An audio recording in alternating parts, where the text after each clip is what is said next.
আপনি আশা করি বুঝতে পারছেন এখানে আমি হোয়ার কেন ব্যবহার করলাম, কারণ এখানে প্লেসের কথা বলা হয়েছে, দ্যাটস ওয়াই কি আমি এখানে। হ্যালো সবাই, কেমন আছেন? আশা করি সবাই ভালো আছেন। আজকে একটি নতুন টপিক নিয়ে এসেছি এবং নতুন ভিডিও। তো গতদিন আমি কমপ্লেক্স সেন্টেন্সের দুইটা টপিক নিয়ে আলোচনা করেছিলাম। আজকে আমি বাকি দুইটা টপিক নিয়ে আলোচনা করবো এবং নেক্সট দিন অন্য টপিক গুলো নিয়ে আলোচনা করব। যারা যারা আমার আগের ভিডিওটা দেখেননি তারা চাইলে আমার পেজে এবং আমার চ্যানেলে গিয়ে আমার আগের ভিডিওটা দেখে আসতে পারেন। তো কমপ্লেক্স সেন্টেন্সটা অ্যাকচুয়ালি কি? কমপ্লেক্স সেন্টেন্সটা হচ্ছে একটা সেন্টেন্সের ভিতরে দুইটা বাক্য থাকবে।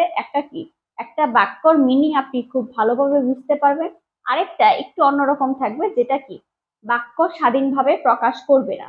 তো সেটার মাঝখানে কি হু, হোয়ার, হুইচ, দ্যাট, হোয়াই, হাউ, এই বাক্যগুলো, এই ওয়ার্ডগুলো দ্বারা যুক্ত থাকবে দুইটা সেন্টেন্স। তখন আপনি বুঝতে পারবেন কি এটা হচ্ছে complex sentence.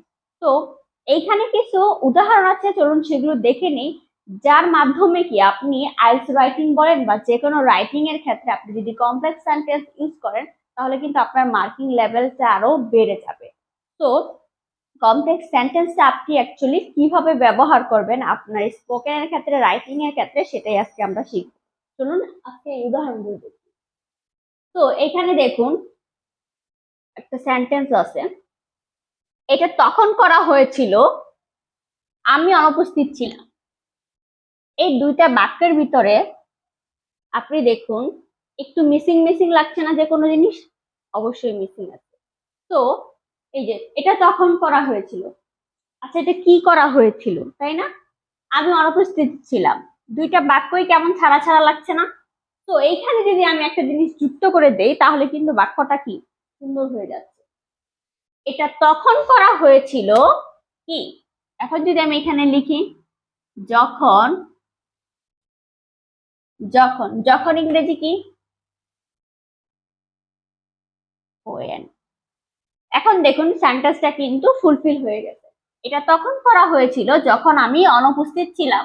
It was done when I was absent. এখন একটা কথা আপনাদের বলে নেই, সেটা হচ্ছে আপনি হোয়েন কখন ব্যবহার করবেন, হোয়ার কখন ব্যবহার করবেন। হোয়েন আপনি তখন ব্যবহার করবেন যখন সময়ের কথা বলবে। দেখুন এখানে কিন্তু সময়ের কথা বলছে না, যে এটা তখন করা হয়েছিল যখন আমি উপস্থিত ছিলাম, তার মানে কি ওই সময় আমি উপস্থিত ছিলাম। দ্যাটস ওয়াই কি সময়ের কথা বলা থাকলে আপনি কি ব্যবহার করবেন, হোয়েন ব্যবহার করবেন। এখন হোয়ার কখন ব্যবহার করবেন, হোয়েন, হোয়ার তখন ব্যবহার করবেন যখন কি যে কোনো প্লেসের কথা বলা থাকবে, কোনো জায়গার কথা উল্লেখ থাকবে, তখন কি আপনি হোয়ার ব্যবহার করবেন। এখানে দেখুন আরেকটা সেন্টেন্স আছে, তারা বাস করে সেখানে আমার বাড়ি। তো এইখানে একটা জিনিস মিসিং আছে না? এখানে যদি আমি আবার বলে দেই, এখানে যদি বলি তারা